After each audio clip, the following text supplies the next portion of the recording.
Highway. రాత్రి సమయం కావడంతో వాహనాల రద్దీ లేదు. ఎలాగూ వెహికల్స్ రావట్లేదు కదా అని ఓ పేద రిక్షావాలా హైవే పైకి రిక్షా తొక్కుకుంటూ వచ్చేశాడు. సరిగ్గా అదే సమయంలో ఓ ట్రక్ శరవేగంగా అట్టే దూసుకొచ్చింది. ట్రక్ డ్రైవర్ రిక్షావాలాను గమనించేంత టైం లేదు. బ్రేక్ వేసేలోపే ప్రమాదం జరిగే పరిస్థితి వచ్చింది. సరిగ్గా అదే సమయంలో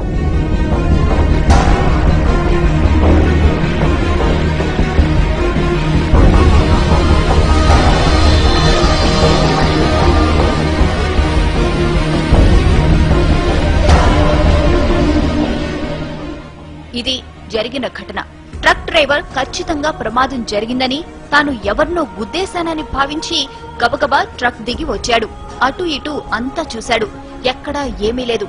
ప్రమాదం జరిగిన ఆనవాళ్లు లేవు. అసలక్కడ ప్రమాదం జరిగితే కదా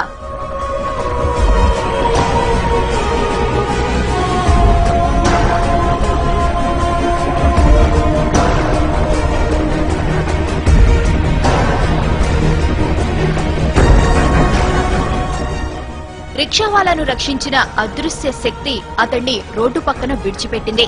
అతడు ఆరోగ్యంగా ఉన్నాడో లేదో తెలుసుకుంది.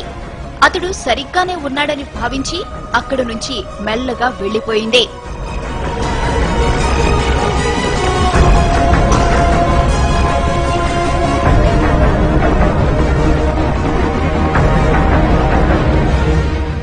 ఇంతకీ ఆమె ఎవరు? అంత వేగంగా ఎలా వచ్చింది? ప్రమాదం జరగకుండా ఎలా అడ్డుకోగలిగింది? ఆమె రాగానే మెరుపు ఎందుకు వచ్చింది?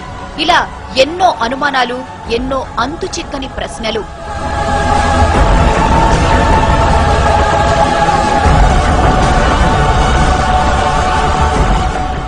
అంత వేగంగా మెరుపులా వచ్చింది కాబట్టి ఆమె ఖచ్చితంగా గ్రహాంతర వాసేనంటున్నారు కొందరు. గ్రహాంతర వాసే అయితే ప్రమాదం జరుగుతుందని ముందే ఎలా ఊహించిందని ప్రశ్నిస్తున్నారు ఇంకొందరు.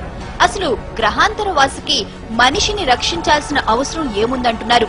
పైగా తల వరకు కప్పుకున్న డ్రెస్ కోడ్, నడక, నడత అన్ని మానవుల తరహాలోనే ఉన్నాయి. అందుకే ఆమె గ్రహాంతరవాసి అనేందుకు అవకాశాలు లేవంటున్నారు ఇంకొందరు.